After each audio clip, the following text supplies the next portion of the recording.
मुख्यमंत्री देवेंद्र फडणवीस हे आज बीड जिल्ह्याच्या दौऱ्यावर आहेत। बीडच्या आष्टी मतदारसंघात शिंपोरा ते खुंटेफळ पाईपलाईन कामाची पाहणी तसंच बोगदा कामाचं भूमिपूजन देवेंद्र फडणवीस यांच्या हस्ते केलं जाणार आहे। दुपारी 1 वाजण्याच्या सुमारास हा कार्यक्रम होणार आहे। यावेळी विधानसभेचे सभापती राम शिंदे, मंत्री राधाकृष्ण विखे पाटील, मंत्री पंकजा मुंडे यांच्यासह आमदार खासदारांची उपस्थिती राहणार आहे। या कार्यक्रमाला पंकजा मुंडे आणि सुरेश धस हे विधानसभेच्या वादानंतर आज पहिल्यांदाच एकाच मंचावर येणार आहेत। विधानसभेला माझ्या विरोधात काम केल्याचा धसांनी मुंडेंवर आरोप केला होता। प्रतिनिधी सचिन जिरे आपल्यासोबत जोडले गेलेले आहेत, आपण त्यांच्याशी या संदर्भात बोलूया। सचिन, खरं तर मागच्या काही दिवसांपासून आपण पाहतोय एकीकडे धसांनी राजकारणासंदर्भात किंवा विधानसभेच्या निवडणुकांसंदर्भात सुद्धा आरोप केलेले होते। त्यानंतर संतोष देशमुख हत्या प्रकरणातून सुद्धा आरोप केले गेले होते। अर्थात ते थेटपणे पंकजा मुंडेंवर केले गेलेले नव्हते, मात्र तरी या सगळ्या वादानंतर ते पहिल्यांदाच एकत्रित एका मंचावर येत आहेत।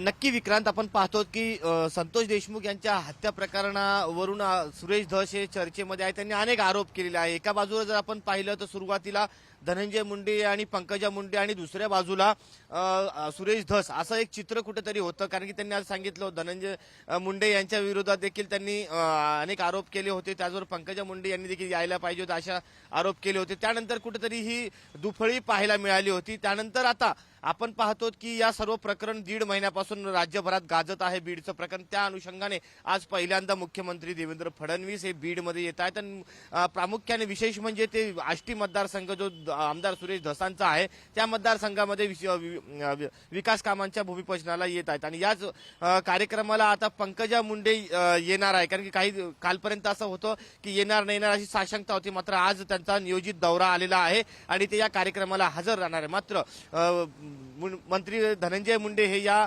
कार्यक्रमाला उपस्थित राहणार नसल्याचं देखील समोर आलेलं आहे। एकीकडे आपण पाहतो की आमदार सुरेश धस हे सातत्याने आरोप करत होते, आता एकाच मंचावरती मुख्यमंत्री फडणवीस असणार आहे, सुरेश धस असणार आहे आणि त्याचबरोबर पंकजा मुंडे हे देखील असणार आहे। त्यामुळे या मंचावरून काय वक्तव्य केलं जातं किंवा काय भाषणामध्ये काय शेरेबाजी टोलेबाजी केली जाते हे देखील पाहणं महत्त्वाचं राहणार आहे, कारण की आतापर्यंत बीड जिल्ह्याचं जो राजकारण आहे तो ढवळून निघाला होता। त्याचं केंद्रबिंदू राहिलं होतं सुरेश धस, कारण की सातत्याने ते रोज नवनवीन आरोप करत होते आणि याच पार्श्वभूमीवर आज मुख्यमंत्री बीडमध्ये आहेत आणि हा कार्यक्रम होऊ घातलेला आहे आणि दोन्ही नेते एकाच मंचावर राहणार। त्यामुळे या कार्यक्रमाकडे संपूर्ण महाराष्ट्राचं लक्ष लागलेलं आहे। विक्रांत, अगदी खरं आहे सचिन, तुमचंही लक्ष असंच असू द्या। वेळोवेळी तुमच्याकडून अपडेट्स घेत राहू। धन्यवाद दिलेल्या तपशिलासाठी।